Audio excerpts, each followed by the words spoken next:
Hey, it's Josh McEwen with episode 2 of Dufferin Spotlight on Business, where we bring your community to you by letting you know what's in the area while highlighting the advantages of shopping local. Today we are here with Joe from Orangeville Airsoft. Through his company, Joe helps grow the burgeoning sport of airsoft by providing consulting and technical services to those in need. Reputable airsoft technicians that stand behind their work are few and far in between, so you shouldn't be surprised to learn that his services are sought across the GTA by many professional airsoft facilities. We are lucky to have Joe in our community, and we are grateful that Joe is giving us the opportunity to learn more about his business. Follow Orangeville Airsoft on Facebook and Instagram, or check out their website to see all the great work that they're doing. Thank you, Joe, for being part of our show, and everyone for listening. Hope you enjoyed the second episode of Dufferin Spotlight on Business.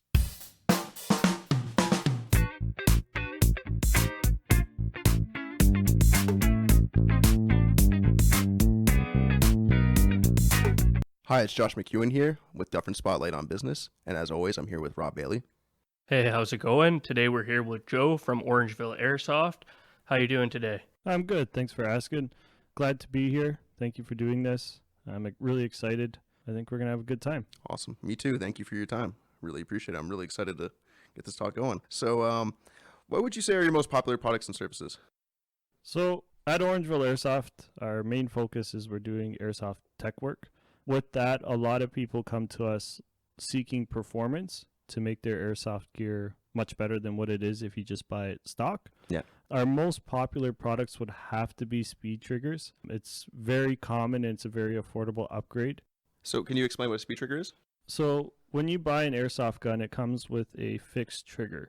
So your trigger pull can only be one position, which the manufacturers decide upon. Okay. Well, we offer speed triggers that are actually adjustable. So if you want to have a trigger that's a half trigger pull, maybe a 1 millimeter trigger pull, you can set that just with the turn of an Allen key. So it's more sensitive to, it's easier to fire theoretically. Yeah, much easier to fire, so you can get a lot faster semi-auto firing with them. Makes sense. Yeah, so that's definitely very, very popular. Can you adjust the pressure on that as well for how hard it is to pull? So your airsoft guns come with a spring inside of them. You can cut that spring or modify that spring to adjust the tension. So you could make it kind of feel like you're pushing a feather, or it could be really stiff to pull. That's up to the person. Normally people really like the hair trigger. That's their main goal, is what they want. They basically want to touch that trigger and it's shooting. Yeah, that makes sense. Makes sense. So are you working on any major projects or jobs right now? What do you got on the go? So we've got a ton of builds at the shop always. We've actually got a 3-week waiting list right now for people if they're wanting work done. Busy's always good. Yeah, so if you're listening to this and you want a custom build done, it's about a 3-week waiting period. But it's well worth the wait, I think. It's definitely well worth the wait. We definitely do a really good job. One of the major projects we're actually working on is a fully skeletonized HPA build. So HPA is high pressured air. Okay. So a lot of airsoft guns are actually electric when you buy them. And we convert them to high pressure air. So it's going to be similar to paintball. You're going to hook up a tank, a compressed air tank with an air line to the gun, and you're going to get much more consistency, faster trigger response, easier maintenance, all that stuff. And the one that we're building is going to be skeletonized, so the actual upper and lower receivers are going to be CNC'd out. So it's going to be extremely lightweight, extremely small, very, very good for indoor CQB. And that's a pretty exciting one. I'm excited for that one myself. I got to say, awesome. Like, if you really want to see some of the stuff they're working on, you should follow Joe's, like, Orangeville Airsoft's Facebook page and Instagram page. They show off some pretty cool stuff. Yeah, definitely. Those are the major jobs and projects you're working on? We're also growing the sport of airsoft at all times. So we're trying to bring competitive airsoft to Canada. Airsoft is growing. It's becoming more of a sport than just a hobby for people. So there's some leagues around in the States and in Europe. One of them is called Battle Arena. The other one's called SpeedQB. So these two leagues are starting to grow in popularity. They're competitive airsoft division pretty much.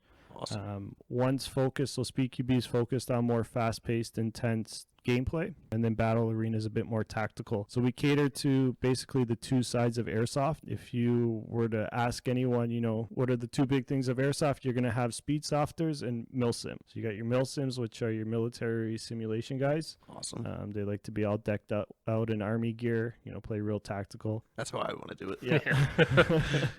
Yeah, and then you have people who play speed soft, where it's more of, you're playing in shorts and a t-shirt, very lightweight, very mobile, trying to be as quick as you can and just outspeeding and outmaneuvering your opponent. Sorry, just for listeners, does it hurt to get hit by an airsoft bullet? Like, should you be wearing Yes. padding? Yes, definitely. Playing in shorts and a t-shirt, I don't recommend it unless you're okay with pain. When you get shot with a BB on bare skin, you are going to get a mark left on you for sure. Makes sense. It's a Yeah, BB. it's equivalent to getting a bit of a bee sting. It's more of a sting, a sharp, like quick pain, and then it's gone. Okay. But you'll welt. You'll definitely welt, and you'll get some cuts on you if you're getting hit on bare So skin. you don't for want to sure. be making enemies out there and having them fully light you up then. No, you definitely don't. When you're out on the field, one of the biggest things is you have to be honorable. Yeah. Because with airsoft, you can't really tell when you've been hit. You're going to feel it and you're going to hear it. But, there's bad seeds everywhere. Yeah, of course. So everywhere. some people, if you're playing and they don't want to call their hit, those people, I kind of feel bad for them because eventually they're going to get like 20, 30 BBs hit into Yeah, them. they're and, going to make someone mad. And Yeah, they're going to make someone mad, and then that person's going to overshoot them. And then, you're asking for it at that point, right? How much would you say for a beginner to get started in airsoft? For a beginner to get started, it's actually fairly inexpensive compared to other sports. For someone to just get into airsoft, if you just want to go to a field and play, obviously I'd recommend renting first. Yeah. A lot of airsoft fields will offer gear and equipment and everything you need to play. That's an advantage over some other sports. Yeah, make definitely. sure that you like it before you go out and buy all Exactly. your own gear. Exactly. Yeah. So, like, Ultimate Airsoft is a really good airsoft field to go to if you want to just get into the sport, learn how it plays. Siege Airsoft is also really good too. You just go out, rent your gear, play. If you like it, then you can get a good, decent airsoft gun with a magazine for $200. No, that's not Yeah. bad. $200, get yourself some really good safety glasses. You want stuff that's preferably ballistic rated. I mean, BBs are never going to shatter ballistic glasses. You can pick them up for like $40 or $50 and you're good to go. That's pretty much all you need is a gun, a magazine, and glasses. Yeah, and glasses are important. Just gonna Yeah. mention those. Yeah. So how many people would you say that you employ today? Right now I have 2 techs that work for me. That's awesome. So myself and 2 techs, I actually started this company just this year, officially. Huh. I know this company since up. we were talking to you originally, you're already growing and making Yes. good progress. That's So amazing. you must be doing a good job. Yeah, we're definitely grown. Last we spoke, I believe it was just me. I had a friend who was working for me, just kind of helping out when I needed it, when I was too overwhelmed. Yeah. But now we've definitely hired on 2 really good airsoft techs, and they do a lot of our builds now. So I'm not really so much in the shop. I'll do a lot Wow. of one-off project custom builds. Something you like to do, right? Things that I really like to do, yeah. And I'll let my techs kind of help me work on them a bit just because they're fun. But they definitely do a lot of the more common fixes and common work. Really good guys, really solid work. Where'd you find them? Like at the ranges or at the fields? So I came across both of them. Well, one of them I came across from Reddit, actually. Oh yeah. Yeah. Wow. So I was on Reddit. He actually wanted to buy some airsoft stuff off of me. So he had sent me a message. Right? He wanted to buy some stuff. He found out that I was Orangeville Airsoft. Yeah. He told me he was looking to get into airsoft at this time. Wow. He had a very good mechanical background. Oh. So I said, yeah, if you want to, he wanted to learn how to fix airsoft guns.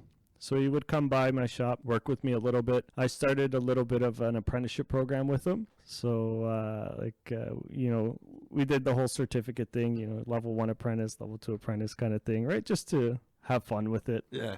And now I'm confident in his ability. So if you follow him on Instagram, it's at @SAS_Ronin, Okay. RONIN. Really good guy. You'll see some awesome tech work on his page as well. He's a good dude. My second employee, I've actually known him for maybe 10 years, I think now, 10 years of my life. Wow. Again, it's one of those things. He doesn't actually play airsoft. Oh really? Yeah, he's seen what I was doing on Orangeville Airsoft. He's seen what I was doing on Facebook and whatnot, and he wanted to try it out. He said, I have some free time on my hands. Do you think I can maybe do this with you, help That's you pretty out? cool. Yeah. So he's in town here in Orangeville. So his name's Mark, and he does a lot of the quick jobs. Okay. So if yeah. I have someone who wants a spring change or, needs something tested or something broken in or just, quicker jobs that I can kind of get done in one day, he'll do those. just get it done kind of guy. Yeah. He's very much, he likes to just get a job in, get it done, on to the next. We need more people like that. Yeah.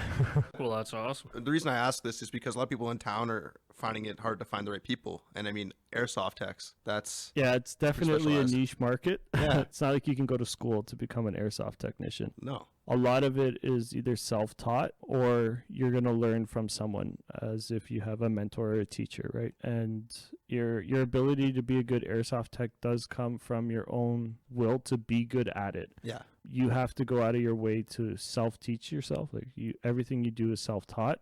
Trial and error. Yeah, trial and error, trying things. You can't be scared to make mistakes. And it's a bit of an investment to do, right? If you're working on an airsoft gun, you want to try something. It's your first time doing it. If you mess up, unfortunately, you have to cover the cost of that. Yeah. Right? Yeah. But it does pay off in the end. You're doing something that not many people know how to do. Yeah. Exactly. And it's instant gratification when you get an airsoft gun brought into the shop. Someone says, I want this, to perform better. You get it done, give it back to them. And then you get the response from the player on the field enjoying it, saying, this is awesome. It's made my experience so much better. That's really like the best part about it, I think. Yeah, so there's high reward with seeing someone happy at the end of the day. Exactly. Do you think most of your competition comes locally or up from the city? To be honest, it's spread out because airsoft has grown so much.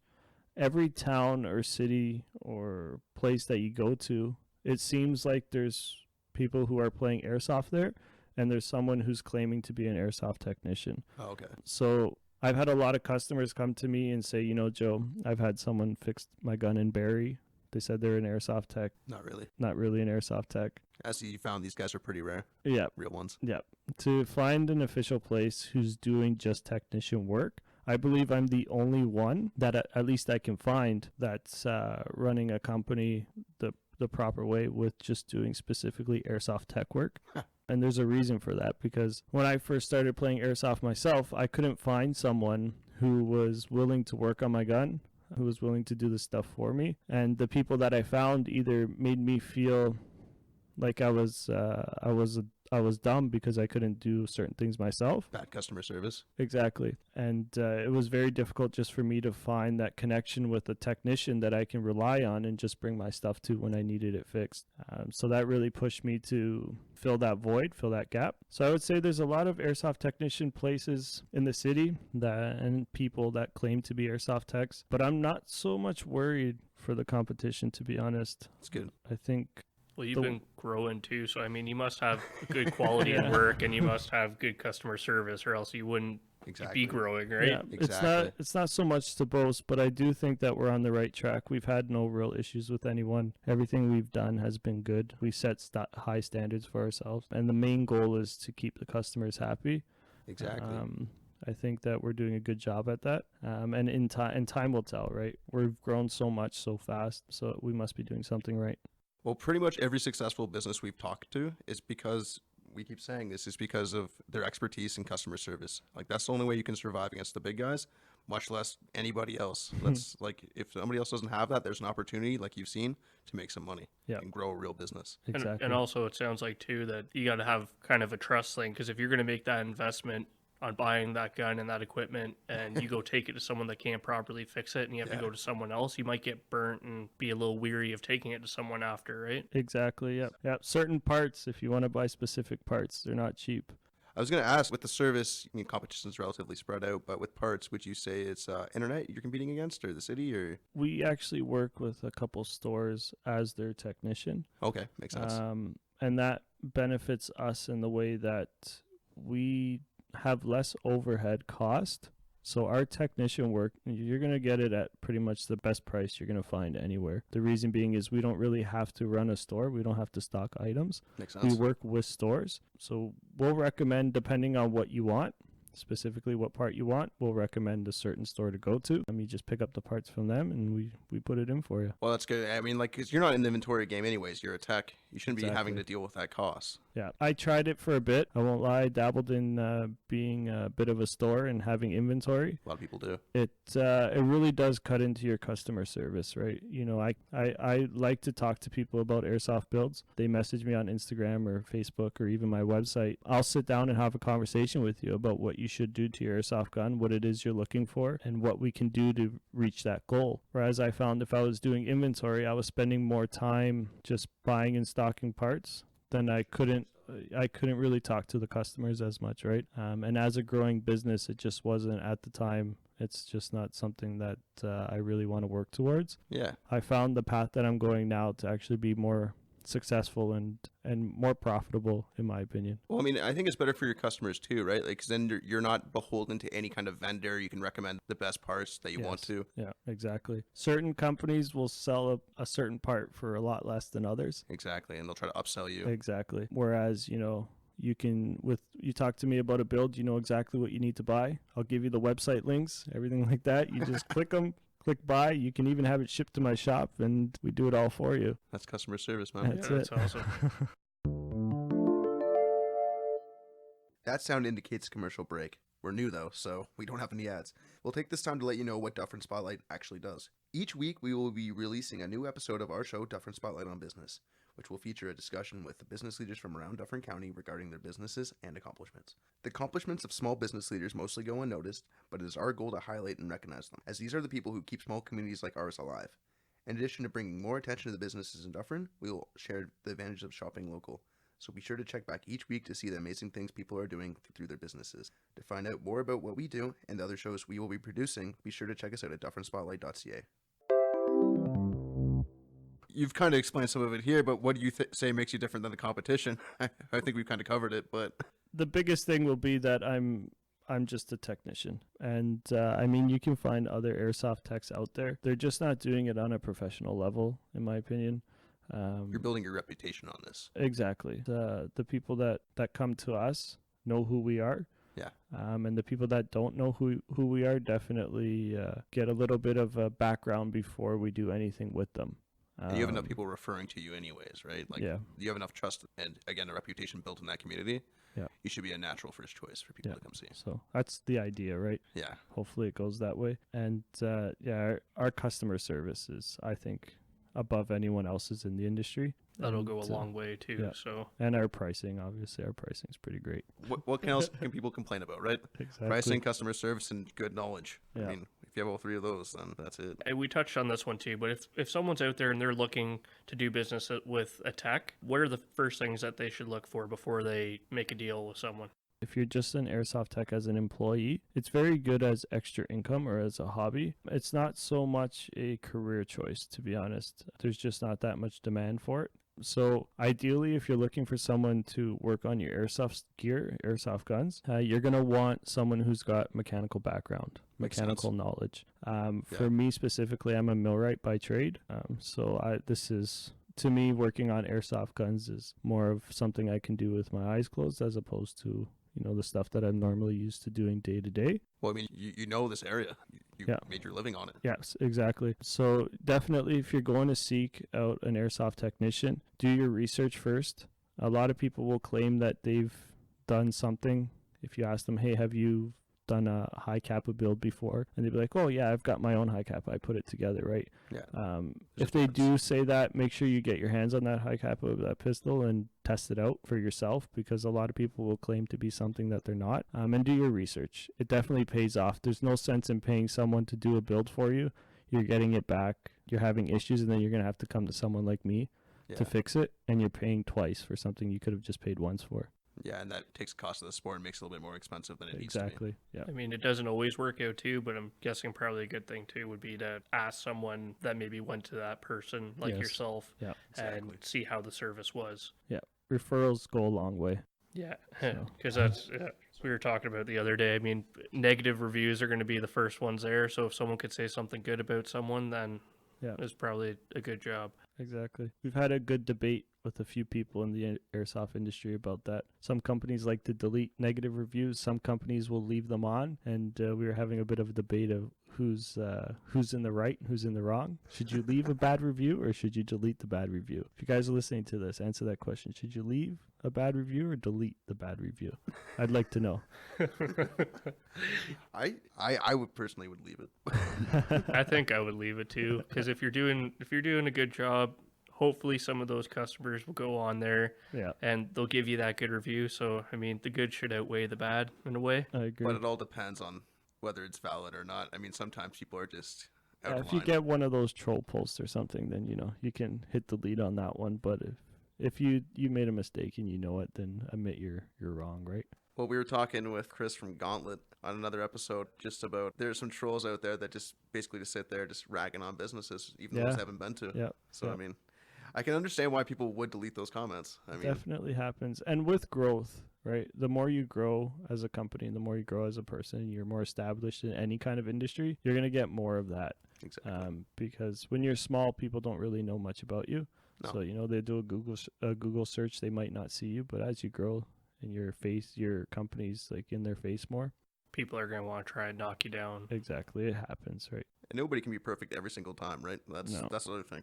Yeah. That's But why we have a warranty program for that, right? You mentioned some of your employees, but is there any family or friends you'd like to mention? Yeah, one of the biggest supporters. It might sound cliche, but my significant other, Rebecca, definitely a huge supporter in what I'm doing. Because we're growing this company and it's growing so fast, a lot of my free time is pretty much gone. Yeah. She's very understanding and helps and supports the company any way she can. So if anyone's trying to start a business, make sure the people around you are supportive of it, because it definitely goes a long way. It's much easier to go home happy knowing that you're going to do something you love to do, and the person that's next to you isn't going to give you a hard time for doing it. That makes it. Right. Yeah. Yeah, with, lack of free time and then stress added on top of that, it all build up, right? Exactly, So it's and good to that's- have someone beside you. Yeah, that's the biggest thing, right? And then if you ever, with business, you have ups and downs as well. Exactly. So I have really good friends as well in the airsoft community. I actually sponsor an airsoft team that Nice. all the people on that team are like family to me in a sense. So if I'm ever, feeling a bit like I need a bit of motivation, Yeah. I just join in on that group chat, and then you just get flooded with all the stuff you've done already, and you just I just got to keep moving forward, keep growing. Well, it helps to see the people you've already helped, right? Yeah, It helps keep you exactly. motivated. So, Exactly. So SAS Airsoft, check them out. Great group of guys. When you were younger, is this something that you thought you'd be doing? Honestly, no. When I was younger, I was a bit of a troubled kid, but when I was younger, I thought I always knew I would be fixing stuff. I thought it would be cars.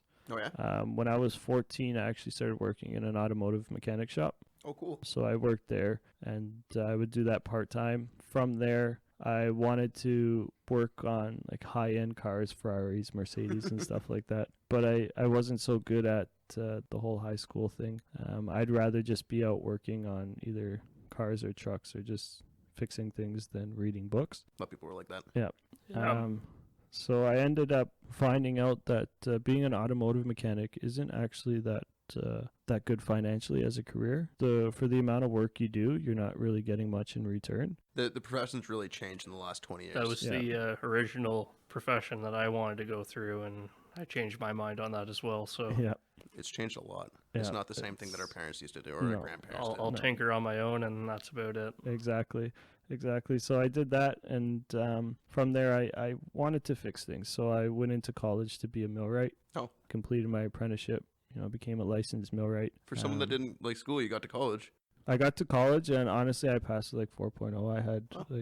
the best mark I've ever got my entire life. I never knew I would have got 103% on English. When I'm in high school, not even barely passing English, and then college, it just goes to show that, like, for parents out there, if you have kids in school and stuff like that, if a kid or if someone has a passion to do something, if they're really motivated to achieve something in their life, they're going to do what it takes to get to that point, right? Yeah. So, like, for me, going through college, I knew that I wanted to have a good career. I wanted to kind of be good in life and have a stable job. And I knew that I only had one shot at doing it. So when I was in college, right, like I just did what I had to do. I studied, I taught myself how to be a good student in a sense. And It's not something you really learn in school. I mean, no, it's not. you'll kind of bend to some things if you really want it, right? Exactly, Exactly. right. And Nothing's impossible. no, if you just work hard at things, you can do it. And your mindset just has to be right? Stay motivated, stay around good, supportive people, and you can achieve anything. You're someone that's proven that from everything we've seen. Like there's not a lot of in-person examples of that, but you are someone that's gotten a lot done. It's amazing. Yeah, come a long way. So that's It's never congratulations ending. again. Just keep working. Just keep doing it. So that being said, I'm really curious to hear this answer. Did you have any role models or positive influences growing up? Honestly, I had a lot of people growing up that I've learned what not to do from. Not so much like how to be in life, but what not to do in life. Yeah. So I've probably the best lessons. Yeah, exactly, right? It's you can see someone's success and be gifted that same success, but when you see someone's failures, you kind of learn what to avoid and where the mistakes happen in life, right? So if you see yourself going down that same path, you can realize like, hey, this is where I'm going to end up if I keep doing this specific thing, right? And for me growing up, like my family wasn't too well off. It was a bit of a broken family, up and down, stuff like that. So I definitely was exposed to, I would say, like more negatives than positives, like for your normal upbringing, I guess. But it's definitely gone a long way as time went on, right? You, like I said, you learn what not to do. So one of the biggest role models that I actually had that I would look up to would be just it might sound cheesy and stuff, but my college professor. Oh, yeah? There was one college professor. That's not cheesy at all. Wow. Never heard yeah, when I first got into college, I was kind of motivated. I wanted to do things. His name was Joe, actually. Same name as me. But he was the English teacher I had in college. And I went into college without really much background. I had basically called the Sheridan College up on the phone, and I said, like, they had a millwright program. I read it online, and I called them and I said, I need to do something with my life. I need to get a career. I want to join this millwright program, right? At the time, it was government funded. I didn't have money, so it was like perfect for me. But he had said that the course was full, right? There was no space. Sorry, like it's full, right? And on the phone, I begged him. I said, you know what, like I have to do this. This is so important to me. That's amazing. Like I really need, like, give me a shot. I'll come to the school. Like anything you need me to do, I'll do it. And he made me come to the college and do a test. I had to write like an English test, a math test, and just the basic entry level stuff. Yeah. And do an interview with all the teachers and like counseling and stuff of the school. Wow. And basically convince them like, hey, let me do this course. This is why I should be here. Yeah, right. Exactly. So I did that. And he basically sparked that motivation. He kind of, in a way, without actually saying it, said to me, Joe, if you really want this bad, you're going to have to work for it. And it's not going to be easy. So he definitely made it challenging, but he definitely made it very rewarding. So that guy, I'll never forget him. I'll never forget like the opportunity he gave me. And that's like someone when throughout college, I wanted to like impress him, that guy at school. I wanted to be like, hey, this is my grades, look, I'm doing this. Like he didn't make the wrong choice. Exactly. Something to prove. So that was a good guy. I looked up to that guy there for sure. Wow. That's awesome. I mean, and that just shows that having a good person, whether it be a teacher, professor, or someone in there, that like it can make all the difference, helping you pursue what you want to do and push you. For sure. Yeah. Well, I mean, like, there's plenty of paths to success, but like you were saying before, you've seen enough of how it's done the wrong way. Yeah. There's only a few paths to failure, really. Exactly. But there's like a million paths to success. So, I mean, watch the failures. Yeah. You'll learn a lot. Exactly. Hey, it's Josh with another commercial break. I just wanted to give you a heads up that it's pretty easy to build and manage your own website. And if you run a business, you probably should do that. It's quite likely that you're paying more than you need to for a website that doesn't improve the operations of your business. If you do it yourself, you will have the freedom to do what you want when you want. To find out more, check out the articles on our website, dufferinspotlight.ca. Thanks for listening, and I hope you enjoy the rest of the show. Where was your first job? My first official job, I guess I could say it was an automotive mechanic. Oh, yeah, it makes sense. That or driving a tow truck. Oh, yeah? I used to drive a tow truck. I was the youngest person in Toronto to get their tow truck driver's license. I got mine when I was 16. It was a bylaw that you had to be 18 to get your tow truck driver's license, but it wasn't actually a law at the time. So just with a phone call to the proper lawyer, just get your tow truck driver's license. And I was the youngest tow truck driver. Now if anyone wants to be a tow truck driver, you have to wait till you're 18. They changed it. It's now a law. The bylaw is no longer there. You have to be 18. Lawyer's not going to help you out now. No, they're not going to help you out anymore. But that, I guess, was like my first official job. I did that all up until I finished college. Yeah. It was a great job to do while going to school. I worked my own hours, right? You don't get guaranteed income, but you work hard enough, you'll get enough money to make it through. Yeah, So, for sure. Yeah, as long as you're taking some calls. And yeah. is there any personal struggles you'd like to talk about that you've overcome to get where you are now that might help someone else? So if we're going to talk on opening up a company in particular, the biggest struggle with doing it is knowing that what you're doing is something you want to do. If you're going to open up a company, you have to be willing to devote your life becomes that company.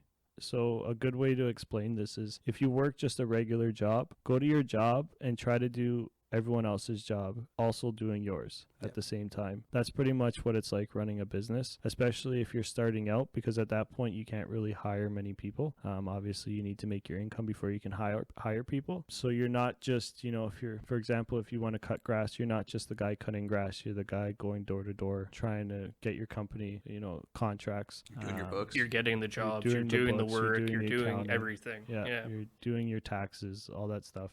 So it's definitely very hard to do. And if you want to pursue a business just for the money, you're going to most likely fail. Yeah. Because you have to have the drive. You have to have passion behind what you're doing. There's easier ways to get money. Yes, exactly. Exactly. Really. So just for people doing that, that's going to be a struggle. And then don't let the first few months or the first few weeks or however fast your business grows, maybe even a year, don't let that stop you from pursuing it. Yeah. A lot of people give up after 1 year because they don't see their numbers in the green. Yeah, most people aren't profitable until like 3 years. Exactly, and it's the people who really stick it out that reap the rewards long term. Yeah. I think a lot of us now only think short term. Yes, everybody. We think like only next month or the next paycheck. Yep. Whereas if you're going to run a business, you got to think 5 to 10 years ahead. You need to put in the investment of time before you can expect the return, right? Exactly. And when you're doing that, that's all going to be a struggle. And it's going to be tough. It's going to be hard. Put your personal life on hold. Just buckle down and do it. And the more time you spend on your company, the faster it's going to grow. I can attest to that. I got into a market that was a bit of a niche market. Yeah, exactly. You don't really go to the grocery store and say, hey, I want to come to my airsoft technician company, or, you want to come play airsoft with me. It's not like everyone knows what it is, but I'm definitely striving in this market. So you just got to work hard. You can do it. So I guess that would help out too, because you were already in the sport before you started, correct? Yeah, so I've been playing airsoft on and off for about 8 years.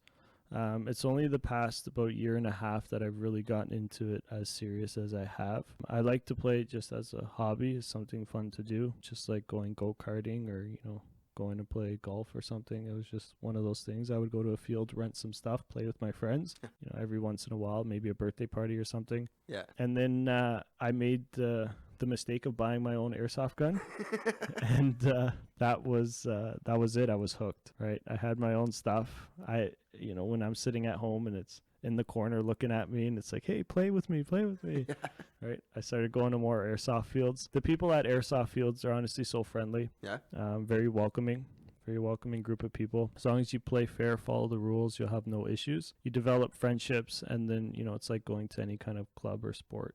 Once you become friends with people, you're more motivated to go and play. And then it just snowballed from there.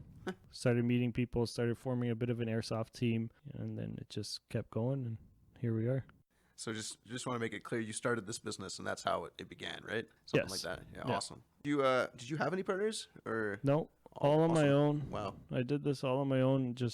I was at home one day, and I said, I got to do this. I've wanted to pursue airsoft in some way. I wanted to fix things. I knew I wanted to fix things in airsoft. So I just decided, I just got to open up a company, and I did it. I never had anyone really help me out, even to this date. I'm still doing it. I've got people who work with me, and I also have like friends who support me, but this is it, just me. When you did start up, I know you said that you had an overhead and that you were carrying parts and all that. Did you have to find any investors, or was creditor financing available, or did you have to save that up as you went and build off that? I definitely used my Visa card a little bit. It's hard to get financing from banks when you first start out. Yes, trying to get. I went to a bank to open up a business company and stuff, and they'll help you out. You can apply for like business visas and stuff like that. It's a bit more, it's just time consuming, not so difficult to actually get the loan unless you're seeking like a very large amount. That's what I mean. Like they'll give you credit cards because they'll jack up the interest rates on you. But I mean, as far as like a nice, realistic long-term loan, like maybe 5 years. Yes, exactly. If honestly, if you're just getting into it and you're a younger person, hopefully you have really good credit to begin with. Yeah. If you have an okay paying job, a decent job, you can go to your bank, get yourself a line of credit from your bank as a personal line of credit. Yeah. I mean, there's a few ways you can do it to get a bit more money. But that requires you to work while you're still trying to open a company. Exactly. You have to be willing to do both. Yeah. And I would advise anyone really to do that. Just pretend you're working 2 full-time jobs. You do your 8-hour job at work, then you go home and do your 8-hour job, right? And you just do that for as long as it takes before your job is starting to pay you more than your actual work. Yeah, make sure you're kind of getting off the ground before you. Exactly. Yeah. Exactly. Yeah, it's always smart to have something to fall back on or have. I mean, it's less stress. Yeah, exactly. Less stress than making that big leap. And exactly. So you've mentioned your employees already, but who would you say is your first major customer? My first major customer was an airsoft team, the SAS Airsoft. That team actually helped me a lot. There was a group of them who played airsoft.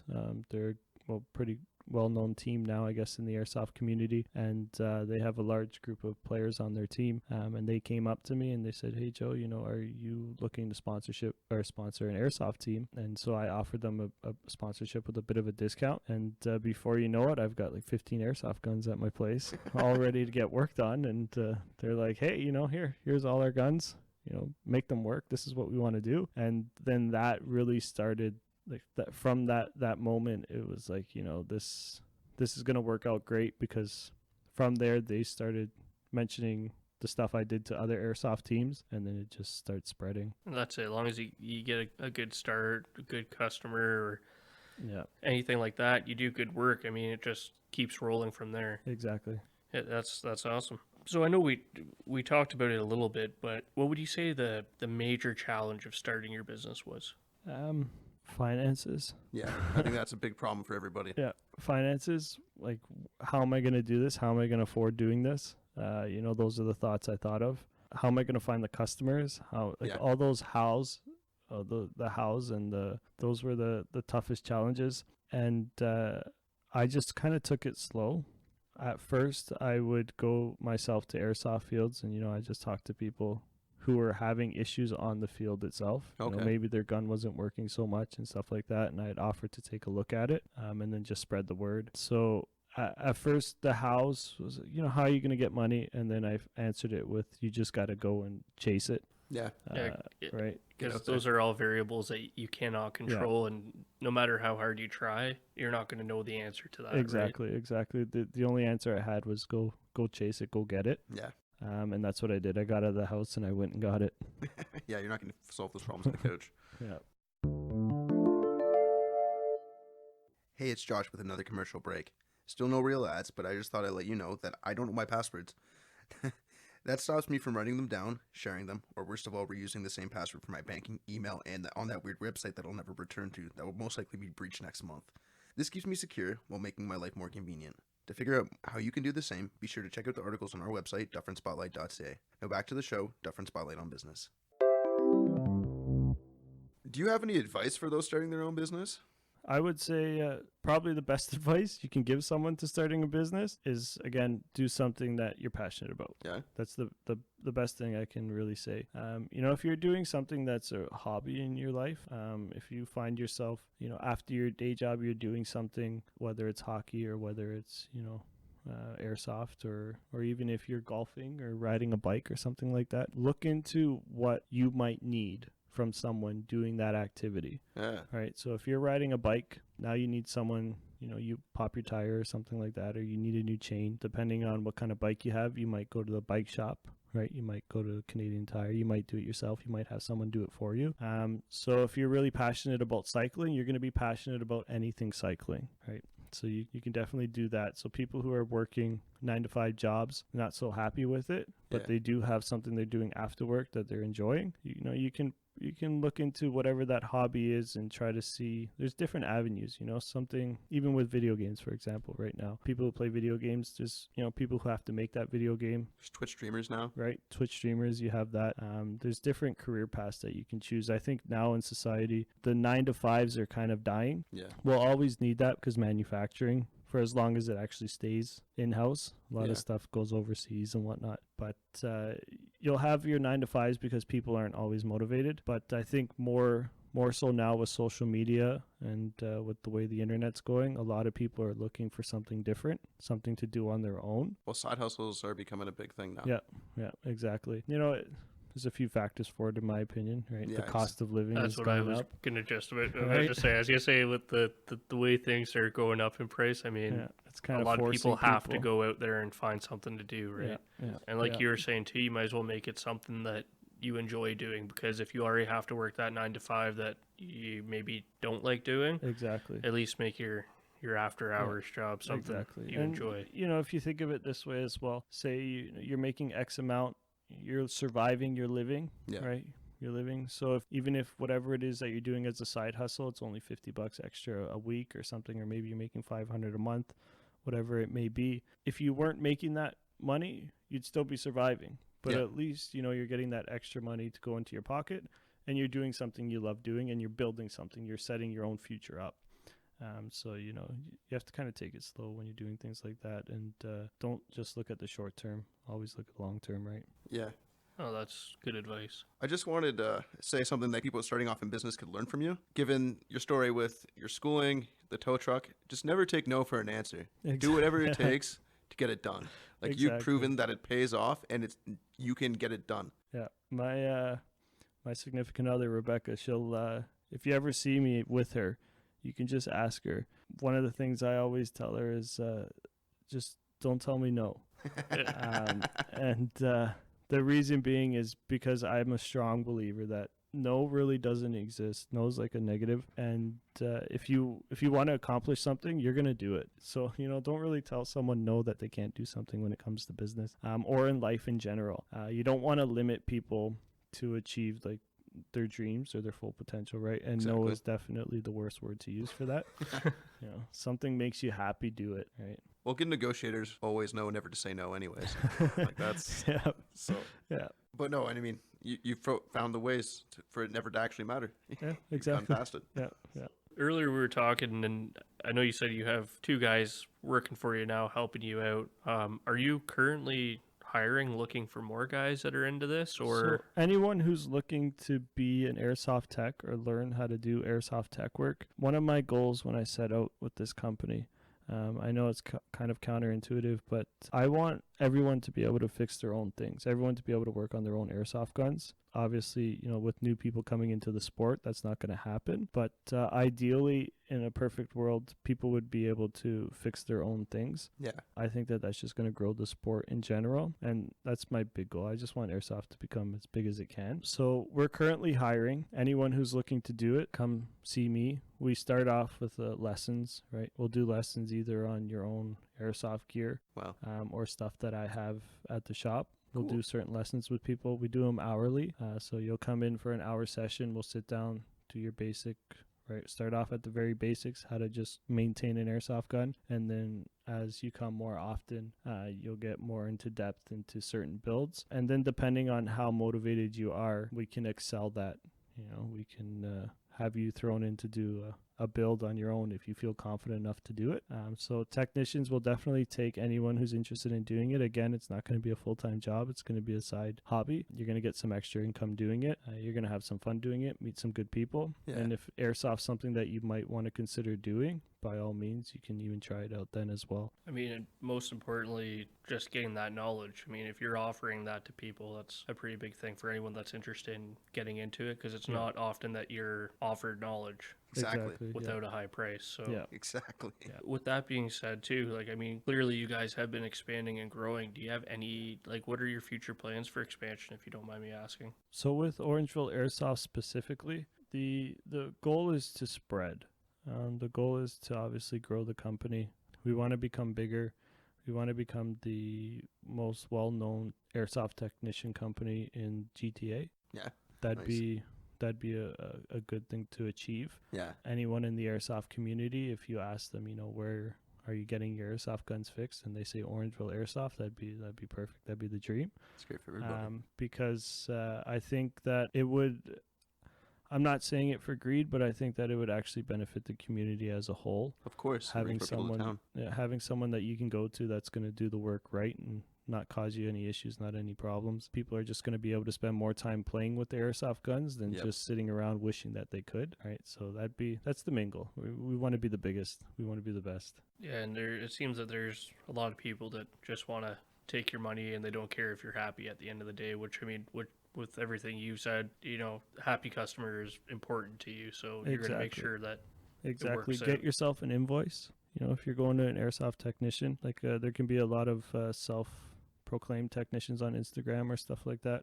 If they offer to do work for you, ask for an invoice. Yeah. If they can't give you a proper invoice, that's a good sign that if something goes wrong with your build, you're kind of out of luck. That person's not going to really care about it because there's no proof documenting that they actually did the work. And they're probably not a legal business. Exactly. They're probably not a legal business as well. So make sure, you get an invoice. A good question to ask to, do you got an HST number? Yeah. Right? Yeah, Stuff exactly. like that. So just do your work. Do your research. Know who you're going to. I think I know the answer to this, but I mean, have you exceeded your original goals? No. Yeah. My original goals was to actually just start my own company. Yeah. I wanted to kind of have myself self-employed at one point in time. Yeah. And I didn't really know what I was going to do, how I was going to do it. And I took a leap of faith with the airsoft, and that goal was accomplished. Now my goals for airsoft is I have one set to be the biggest in GTA. Once I do that, it's going to be the biggest in Canada. And from there, it's going to be the biggest in North America, South America, the entire world. It won't stop. It definitely won't stop. Good. And with that, I also want to grow the airsoft community. Yeah. So if my business reaches a point where its growth is where I'm happy with, I'm sure the airsoft community itself, the sport, will need some work, and I'll just definitely hop on that side of the fence and Growing the start sport growing grows it. your business. Exactly. It's great when we talk to people like yourself. We've talked to a couple others that not only do they want to grow their business, but they want to grow their passion too. And with the other people that are involved in it, they actually want to expand that community and help that community That's grow, right, yeah. not just the business itself, which, I mean, which hand in hand, you grow the community, you are growing your business. So Exactly. Hey everyone, this is our last commercial break. If you made it this far, thank you, and I must assume you found this interesting. To keep up to date with new episodes, which will release every Tuesday, be sure to subscribe to us using your preferred listening channel. We are available on Spotify, Google Podcasts, and Apple Podcasts, in addition to Facebook and YouTube. And of course, our content can always be found on our website, dufferinspotlight.ca. If you would like to see us on your preferred platform, please feel free to contact us through our website. We prioritize accessibility to our shows, so we will do our best to make it happen. That's it for commercials, and I hope you enjoy the rest of Dufferin Spotlight on Business. So when you look ahead, what can you maybe consider your biggest challenge in the future being that you have to overcome? The biggest challenge is not dying out, so not becoming something that once was. That's going to be the biggest challenge. So I think that's a problem for a lot of people. if you're not being innovative, if you're not constantly pursuing something, it's easy that you can just kind of fade into the background and someone else will take your spot. So the biggest challenge for me is going to be managing my time productive way. I don't really focus much on competitors, to be honest. I don't really spend much time looking at what someone else is doing. Most of my time is focused on what I'm doing. So I think just for me, it's a personal thing of staying motivated. I'm going to be honest with you. I don't think that's going to be a problem for you.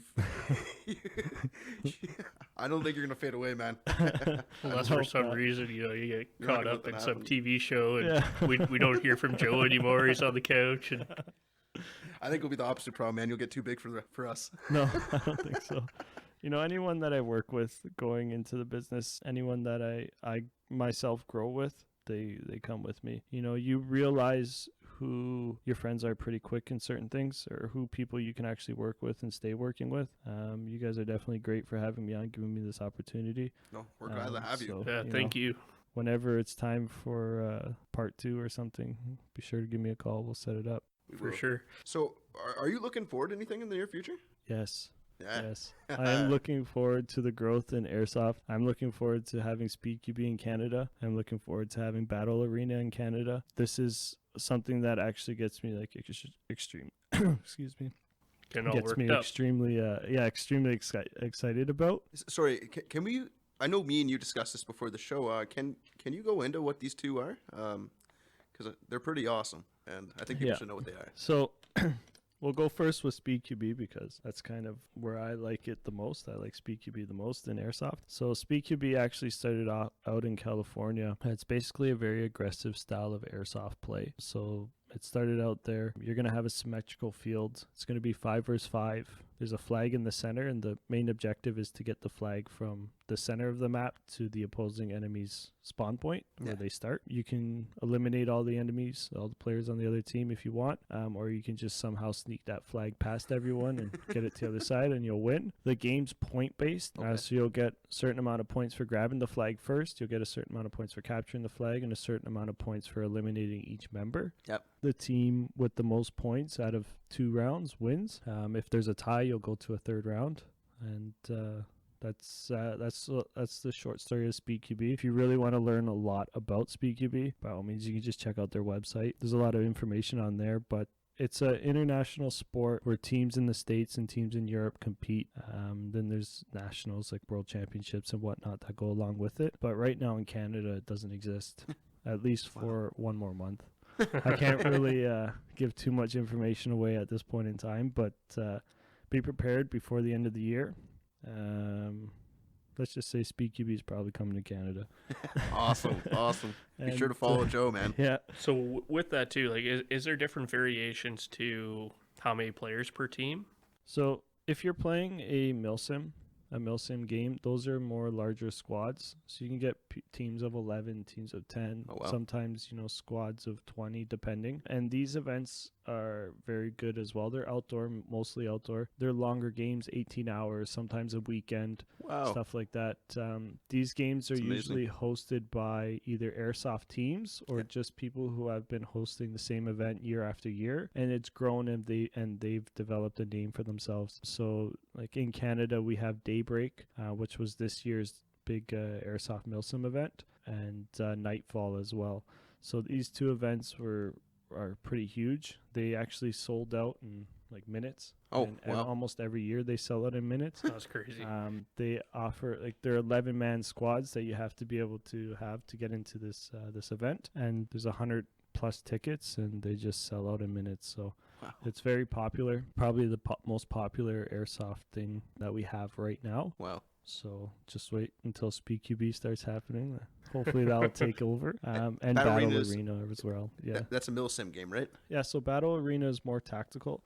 It's still going to be 5-on-5, force versus force. The idea right now for this season, is going to be a bank heist. So Awesome. you're going to have one team that's robbers and another team that's cops. And the robbers will have 15 seconds to rob a bank before the cops start coming for you. And if the cops eliminate all the robbers, then sorry, you don't get your money. If the robbers end up even having one person alive by the end of the 5-minute round, then whatever you guys manage to throw into your vehicle is yours. So it's 5-minute games. It's a bit more tactical because you're kind of doing an attack and defend style. Just watch a good action movie or something where maybe criminals are robbing a bank, and you'll see how slow it actually goes. Because you get hit, you're out. Yeah. Right. You don't have second lives in this. You can't just. It's not like a video game. You can't count to 10 and you're back in playing, right? Yeah. It's a bit more realistic than that. So you get hit, you're out, and you only've got 5 people on your squad, so you got to really play more tactically. Yeah, makes sense. Yeah. Makes sense. Awesome. I'd really like to try that. That sounds awesome. Now, I know it's still early, but have you put any thought into an exit strategy? So, like, would you ever plan on selling your business, or is it something that maybe one day you'd hand down? Or See, I thought about this a lot, and I know because I'm early, it's like, why are you thinking about this? But you should always have an exit You should strategy. always have an end goal in mind, exactly, as an exit strategy. And it doesn't mean you have to follow through with that original plan, but it is good to think about It's that. good to think about that stuff. And so I've definitely thought, what would I do, if I outgrew this in a sense, whether I got too old or I developed a different passion or hobby or something, or I just lost interest in doing it, I don't think I could sell the company, to be honest, because I feel like unless there's someone like me that I found that had the same amount of passion and cared about customer service as much as I did and wasn't in it just for the money, that it would really tarnish the name. And if I wasn't doing it anymore and, I was still alive, and 10 years later I hear how bad Orangeville Airsoft's become, I think that would crush me in a sense. So I thought about this. I thought, well, Joe, just do this, for as long as you can. And then if you're over with it, then just, say goodbye to your customers, your friends, and move on and do something else, right? I mean, it'd be hard if you put your blood, sweat, and tears into it, and then you sell it to someone and they crush it, right? Mm-hmm. Well, I mean, this is something too that you've built literally from scratch. Like, Exactly. This wasn't here. There wasn't like you ripped off somebody's eye. This wasn't in Orangeville. No, this was not in Orangeville. This is not me trying to copy someone. This is you. This was me seeing that there was a need for something and no one was doing it, and I said, I'm going to do it. So yeah, I built this from ground up, and it's definitely become my life now. So it's amazing. I'm so glad we got to tell your story. Thank you for coming. Yeah, it's been great. Thanks so much for having me. Really appreciate it. Yeah, no, it's been awesome. I mean, it seems like you got the most important things down too, between the knowledge and the passion for it, customer service. You're growing fast. You're getting a lot done. You're gonna keep growing. you. I can't wait to talk to you again too later. Yeah. I mean, just to see how you keep Thanks, guys. progressing. I appreciate it. Yeah, we're definitely going to be in touch. It's Yeah. going to be great. So, and then most importantly too, if you'd like to one more time shout out where people could find you, follow you, and keep up with what you're doing. Yeah, we'll do a bit of a plug here. So you can follow me at Orangeville Airsoft on Instagram. We're posting there. All the jobs we do get posted on there. You can follow our stories. You can also follow us on Facebook at Orangeville Airsoft. We have a website also, orangevilleairsoft.ca. You can check us out. If you're looking for me and specifically, you'll probably find me at either Ultimate Airsoft, Siege Airsoft, Devil Dogs, or Ultimate Paintball. I'm pretty much there every weekend, either playing airsoft or fixing airsoft stuff, meeting new people. So if you want to meet me in person, just follow me on my social medias. You'll see me at one of those fields. Come by, bring your stuff. If you have any questions, don't be shy. Come up to me and ask me anything you need. Seriously. And if you really want to see the work that Joe can do for you, make sure to follow social media pages, because it is really good stuff. Thank you. It's amazing. Awesome. Well, thank you. And thanks to everyone else for tuning in to the Dufferin Spotlight. We'll catch you next time. All right, everybody, that's it for our second episode of Dufferin Spotlight on Business, and I hope you enjoyed it. Thank you to Joe from Orangeville Airsoft for taking the time to help us out with our show. And for those of you who listen, if you would like to learn more about the business and people that make Dufferin what it is, check back every Tuesday for new episodes. We can be found on Spotify, Google Podcasts, and Apple Podcasts, in addition to Facebook and YouTube, and our website, dufferinspotlight.ca. If there's anywhere else you would like to see us, please let us know through our website, and we'll do our best to get on it. Oh yeah, if you haven't checked out our first episode yet, you should do that. It's with Chris Peddle of Gauntlet Comics. Anyways, until next time, get to know your community and shop local. Thanks for listening, and have a great week.